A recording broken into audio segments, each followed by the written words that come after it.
Hey guys, and welcome to Ozzie Reviews, and welcome to November Q&A. Now we've got a few questions to get through this month, guys, and some are pretty involved, so we'll get straight into it. As always though, if you want to be a part of this and submit questions to us, then I only take questions from those of you who support me in return. So that means you guys who support me on Patreon or via PayPal are more than welcome to submit as many questions as you like. So let's get into the first question. Now this has been asked by a lot of people, guys. People are saying, how am I going, after the loss of Cooper, my dog? So guys, most people knew about it. If you watched my Facebook page, you would have seen it there. However, if you haven't seen it, then, on the 5th of November this year, obviously I had to put him down. So it's only been roughly about sort of 3 and a bit weeks. And yeah, I took it pretty hard. He had a cancer basically there. He had a lump in his shoulder that was the first visible sign, and we had that removed. But unfortunately, he also had cancer internally on his spleen there, and this particular sarcoma is very, well known to do that, to attack the spleen of the dog. So, what is caused by it?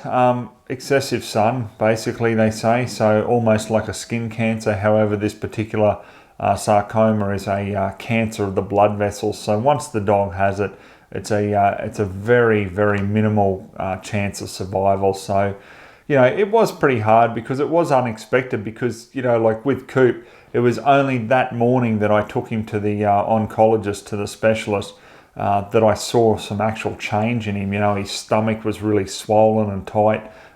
He was having trouble, standing up and things. Without obviously whimpering from pain. So that was the first real, sign of anything being wrong. I mean, a couple of days before, I was doing that Adler straight pull review, and he's running around with me and having fun in the dam and just doing everything that he normally does. So he certainly did well to hide it. But I do look back a couple of times over the last sort of 6 months, and I do sort of think to myself now, yeah, that was an actual sign. Just with a little bit of,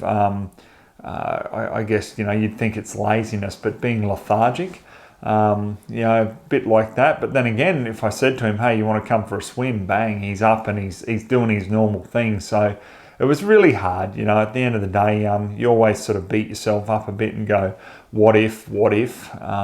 It's really hard. But the big thing, guys, is, believe it or not, he was an actual working dog here on the farm, in the sense of, he would protect the stock from wild dogs, and he'd also alert me to wild dogs being around. It was only the post I did there a few months back where, we were just sitting watching television, and he alerted me to a wild dog, and, it was right near the house, sniffing around. So, that's, I guess, one of the biggest things that I miss is having my eyes and ears around the property.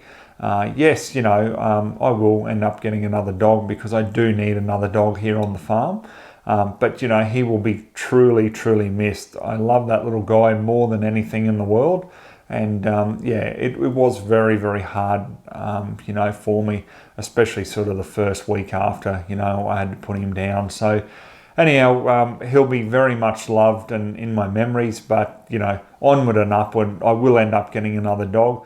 But thanks to all of you who, sent through well wishes and that, because, yeah, it's a bad time, I've had a couple of friends in the last few weeks have to put down their dog as well. So I've sort of channeled my energy into, checking in on them and seeing how they're going, as well as obviously just doing work around the farm. So, yeah. Tough time there, guys. Just an absolutely outstanding dog, and he'll always be in my memories.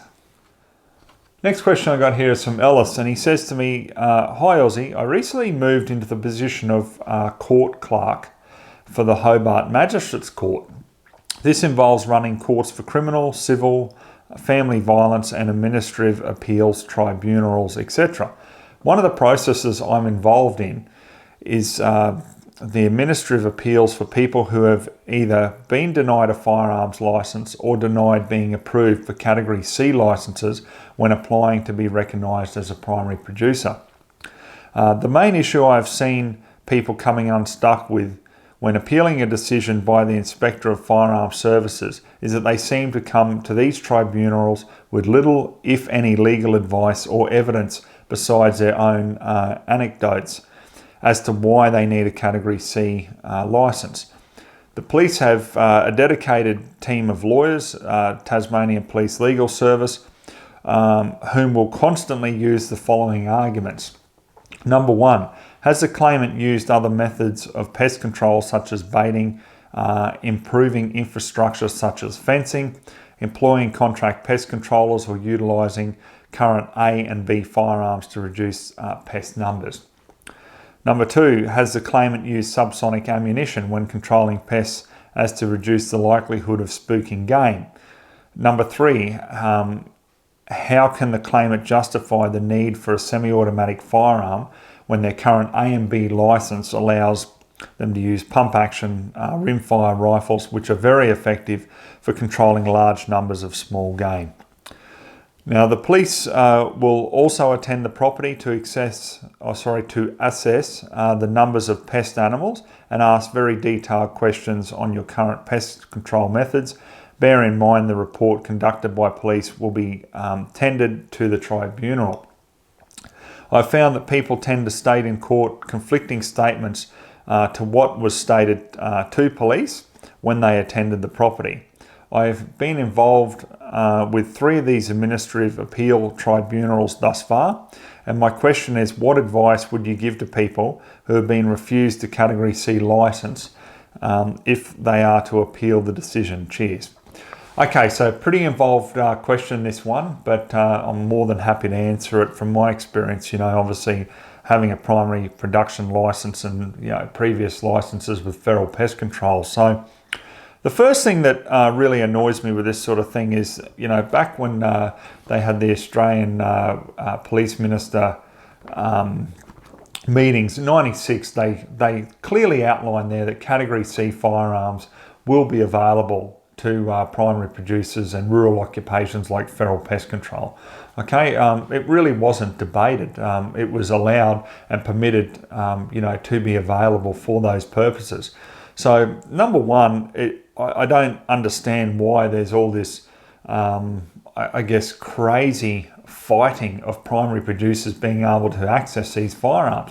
To me, it's quite simple. For a primary producer or a feral pest controller to access a Category C firearm, it should be pretty much a given. As long as you satisfy the fact that you have a business, a primary production business or a feral pest control business, then it should just be a given in my view, because it's already been decided back in '96 that the use of those firearms have a place in those occupations. So to me, that's the end of the debate. But obviously, as we see, and we see it with all the firearm registries around Australia, it seems to be, no, we're going to deter and fight people as much as possible so that they don't get a semi-automatic 22. You know, it's just craziness. And also, let's not forget, obviously, a semi-automatic shotgun being Category C. So what I'll do, mate, is I'll address the arguments here individually, okay? So the first one here, has the claimant used other methods of pest control such as baiting, you know, or changed the fencing, or employed feral pest controllers, okay? Or used previous A and B licenses. So number one, baiting is extremely time consuming, okay? It's also non-targeted. So in other words, it's going to kill other animals that happen to eat the bait. And it's just a nasty, cruel method of controlling feral pests in my view. So that's why I don't like it or agree with it. As for fencing, okay, so I mean, Tasmania is a lot smaller than, you know, obviously Queensland, WA and things like that. But even if you've got a couple of 1,000-acre property, I mean, seriously, are you going to run dog wire around the entire property, you know, to try to keep out maybe foxes or so forth? And what are you going to do? Are you then going to concrete under that fence to stop them digging under the fence? That's also not workable in my view, okay? So employing a feral pest controller, well, look, you know, I've done that for about 8 years, so I know how much I charge, okay? It's not cheap. So unless you've got a crazy infestation where you need someone to come in with like a Cat D firearm and do a week's worth of eradication, other properties there who need Cat C, for example, why wouldn't they just do that themselves? Why do they then need to pay someone? So there's the expense of doing that as well. As for using category A and B firearms to reduce pest numbers, I've said it before, I'll say it again. It is just ridiculous to try to compare like a bolt action or a pump action or a lever action to a semi-automatic firearm. And the reason I say that is because once you get your sight alignment, okay, you shoot the first feral pest. Okay, let's say it's, for example, say a group of rabbits, for example, okay? So you fire that first shot, the rest scatter. So then if you've got a bolt action or if you've got a lever action or a pump action or any manually operated firearm, it doesn't matter. As soon as you have to manually operate it to load the next round, you need to get your sight alignment again, okay? Where if you've got a semi-automatic, all you need to do is just concentrate on that trigger control, okay? Because you've got your continual sight alignment, which enables you to take more numbers in a single encounter, and that's what feral pest control is about, and also do it humanely, okay? And why I say that is because if you need to put a second shot into a pest animal, you have that round there ready to go immediately after squeezing off the first shot. So that's the difference there in my view, okay? Now, number two, the point you made here, has the claimant used subsonic ammunition when controlling pests as to reduce the likelihood of spooking game? Well, my answer to that is start issuing suppressors. If you think that that's going to be the way to go, then everyone should be applying for use of suppressors, but they don't issue them either, do they? So the other thing that you can argue there is, well, subsonic ammunition, a lot of people seem to think that subsonic ammunition is obviously like in movies where people use silencers or suppressors. Just because it's subsonic, it takes away that supersonic clout, but you've still got the noise of the round going off. It's not going to reduce that at all, and animals aren't going to stick around. I mean, for example, like, a rabbit or hare or fox or something like that. They're so used to being out in the wild there, and if someone steps on a twig or something like that, they are instantly alerted to it. Because why? Because they're wild animals and they've got to stop or protect themselves from being attacked, or they're there. If they're a prey animal, then they prey on different animals that walk around, in the scrub. So where I'm going with it is, if you're going to fire a shot, even with subsonic ammunition, from a 22, well, what's going to happen? They're still going to hear it. And then obviously the other thing is animal welfare. Well, you're not going to be able to make a clean kill all of the time because that round's moving so damn slow.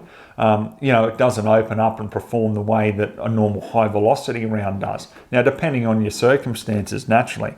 I just find that, that's just not even an argument. And let's have a look at what else is available under category C. Shotguns. So what are you going to do? Try to get a subsonic buckshot to control feral pigs or foxes or something like that. So to me, that's just not relevant. But obviously they put it up as their argument because, as you say, people come unprepared and can't articulate themselves to answer the questions properly. And the last point here, how can a claimant justify the need for a semi-automatic firearm when their current AB license allows them to use pump action rimfire rifles, which are very effective for controlling large numbers of small game? As I just said, because your sight alignment is broken every time you have to manually operate that firearm, which means reduced numbers of feral pests you can take in a single encounter. It's as simple as that. So, mate, I hope I've answered your question. I really hope that a lot of people watching this get an understanding and start taking notes with what I've said, so that they can articulate themselves correctly, if they do go to court to try to get themselves a Cat C firearm. So, I hope that's helped. Next question I got here is from Mark, and he says, "Hi Ozzie, I'm pretty keen to hear your thoughts on the Pard 008. In short, do you think they're worth the money?" Well, mate, I know that it was actually the day that I released that review, just prior to releasing the review, you'd submitted this question, but I thought I'd include it, naturally. So yes, mate, as I said in the review, look, for the money, and night vision is completely different to normal scopes, normal scopes, you can pay a couple $100 more and get really high quality made in the States, you know, as opposed to like sort of cheaper Chinese scopes. However, you know, when it comes to night vision, like, you know, you're looking at 4 or 5 grand for night vision, you know, made in the US, as opposed to obviously the PARD being made in China. And, you know, as I said, that's sub $1,000 for that. So I understand that it allows someone to get into that market and be able to use it. So for the price, you know, especially compared to the other ATNs that I had a look at, you know, my personal view on that is there's just no comparison. The PARD far exceeds it in quality and, yeah, just overall user friendliness, everything. I really do rate that PARD. Next question I got here is from Aaron. He says, hi Ozzie, I've asked this question before and I know a few people will be thinking the same. When are we going to see a milsurp review? So, mate, I know I've got to do some of the old military stuff. It's like anything. I just have been juggling so much at the moment. I just haven't had an opportunity to get around to it, but I promise you, I will get there. Next question I got here is from Richard, and he says, hey Ozzie, how do I get mates who have firearms to stand up for their rights to own firearms? The usual reply I get is, I'm too busy, I don't know what to say, etc, etc. Okay, mate, there's various different ways there, and I've ripped my hair out with it as well. However, a couple of years ago, you know, when I did a thought-provoking video, and it was asking you people the question, the viewers, of failure of the NFA or the National Firearms Agreement. And under that, I've got a link to a template letter where I included all the information and the statistics on various different subjects from, you know, like category C firearms, suppressors, and so forth. And you can use all that information to justify why, you know, you believe that they should be available, you know, to license holders. So that's one thing. But you know, one thing that you really could do is work out your electorates. Okay, now I know you're over in WA, mate, and there'll be some pretty big electorates there. But work out if you've got some friends who are in different electorates, and if they feel the same as you, well, why not have a regular meeting with your local member? So say to your local member, like, would you be happy to meet with me once a month or once every 2 months? And I bring to you not only concerns of other people in the electorate, but possibly other people in the electorate to raise concerns we've got, you know, surrounding firearm ownership. It's as simple as that. Yep. Hey, I know it takes some effort, but it's really not that much out of your time, you know, when you're looking at doing that once a month or once every 2 months. And at least then you can go in, you build some rapport with your local member, and you're also letting him or her know what the concerns are and what your concerns as a license holder are. So in other words, if that's, I'll choose something probably very applicable to WA, and that's probably the price of like PTAs and licenses and everything. Well, go in and discuss that with the local member. As for your friends who say, look, I don't know what to say, well, ask them, well, what would you like to see changed with the gun laws? You know, and if they go, oh, well, for example, I'd like less red tape around, you know, obtaining category C firearms for primary production. Just a hypothetical, okay? Well, that's what they go in there and they explain that to their local member and say, I would like your support to help this change. It's as simple as that. You don't need to go into ridiculous nitty gritty. You just explain to them why you would like something to change and what the current laws and process are and what the processes are that you would like to see implemented. So it's really straightforward. Honestly, it's not that hard. Most of the people who I've motivated to go in and meet with local members have actually said after it, geez, you know, like I found out, you know, that they actually come from a farm themselves and they understand a lot of things. You know, I'm not saying all politicians will be like that, but you'd be surprised because at the end of the day, they are human as well. They have interests, they have a family, all the rest of it. So just go in, sit down, have a chat, get to know them. You've got to remember, you're the one who is entitled to do that because they're elected to represent their electorate. So take advantage of it. Next question I got here is from Bruce, and he says, hey Ozzie, why don't you like Chinese and Filipino made scopes? Most of the scopes from there that I've used have been pretty good with no problems. Mate, I'm not saying that you will definitely encounter problems, but the issue that I have with the scopes made in China or the Philippines is one, quality control.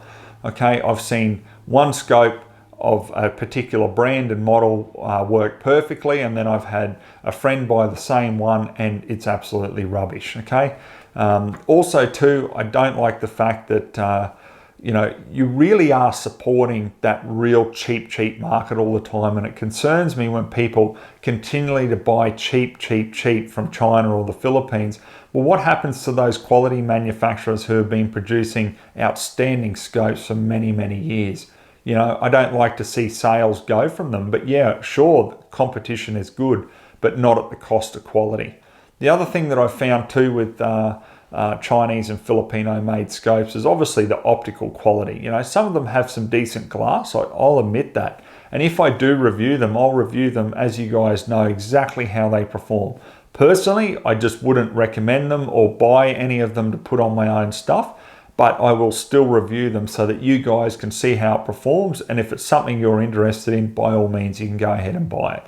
But for me, what I find a big problem with Chinese made scopes is the shift in your point of impact when you go from a minimum magnification to the maximum magnification. Now, there'll always be some shift, okay? But if you compare, like, say, for example, like the Cullis optics, and then compare something made in the Philippines or China and do some tests there, you will see a difference. There's no two ways about it, okay?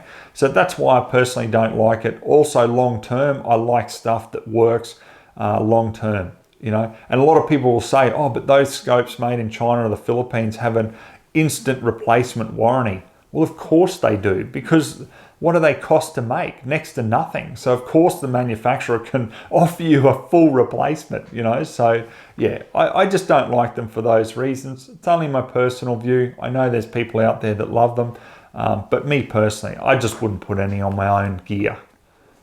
Next question I got here is from Mike, and he says to me, hey Ozzie, what's your favorite knife steel and why?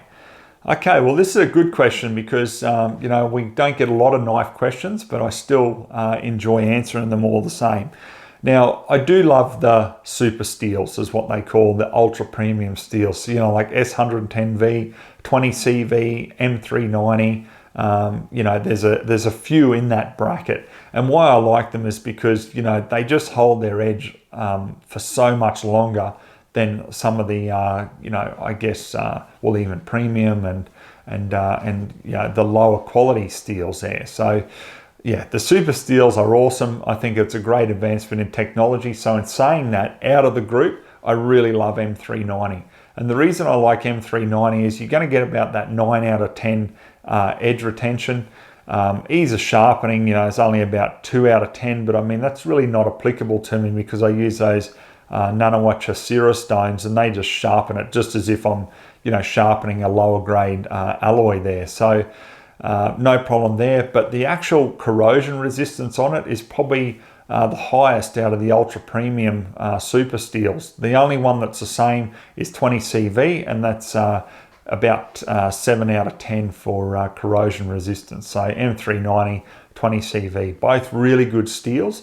But yeah, I really do like the M390. To give you an idea of knives that I've got in M390, so I've got the Paramilitary 2 from Spyderco. I've actually got that in M390. Just an awesome steel. The Bradford Guardian set of blades, M390 as well. And from the review, if you've seen the review I did on that, it was just awesome. You can beat the hell out of that knife steel, and it just held its edge. And just great in general. So yeah, I really like the M390. Followed closely, I would say, by 20CV. But I do also have, I've still got the Spyderco Paramilitary 2 and S110V, and that's really good as well. But yeah, the edge would be given to the M390. Next question I got here is from Dave, and he says, do you have any recommendations on everyday carry knives, especially for just general fishing, camping, and general use? Well, mate, I do. Like the one that I carry, and I find I carry a lot, like I'll skin like rabbits' hairs with it, prepare the meat. And also, you know, I've taken it out fishing before, and I just find it just a great everyday knife for cutting rope and doing whatever, is the Spyderco Paramilitary 2.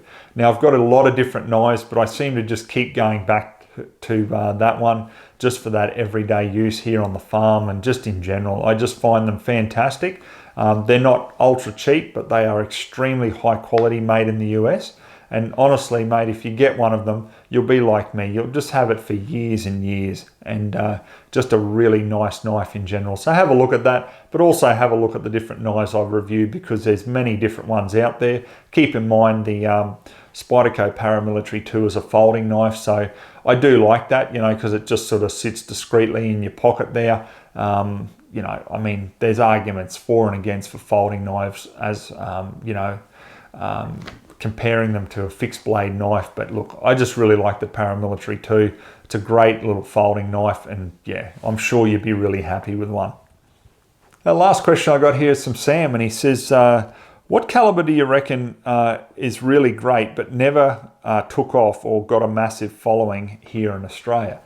Well, mate, I reckon hands down it would have to be the 264 Winchester Magnum. Okay, and a lot of people don't even know about that caliber, but you know, it came out late 50s from memory. I mean, obviously I wasn't around then, but yeah, late 50s, so it's been around for a long time. And when you compare it, you know, to like the 6.5 Creedmoor, so compare both of them shooting, you know, a 140 grain pill. Now, the 264 Win Mag pushes it a couple of 100 feet a second faster. You've also got better energy. But in saying that, I talk about that at, you know, that closer range. And when I'm talking about closer range, I mean like hunting distances. So up to about 200-300 yards maximum when you're comparing that data. Because a lot of the time now the 6.5 Creedmoor with the match ammo, you know, far exceeds obviously hunting ammo out of a 264 Win Mag. So yeah, 264 Win Mag, I'd have to say, would definitely be it. All right, guys, so that concludes all the questions for this month. Thank you very much to all of you who have submitted them. So keep an eye out, guys. We've got a heap more reviews coming, and just various different gear from, you know, from knives to firearms, and also different accessories coming up in December as well. So keep an eye out for it, and we'll catch you on the next Q&A.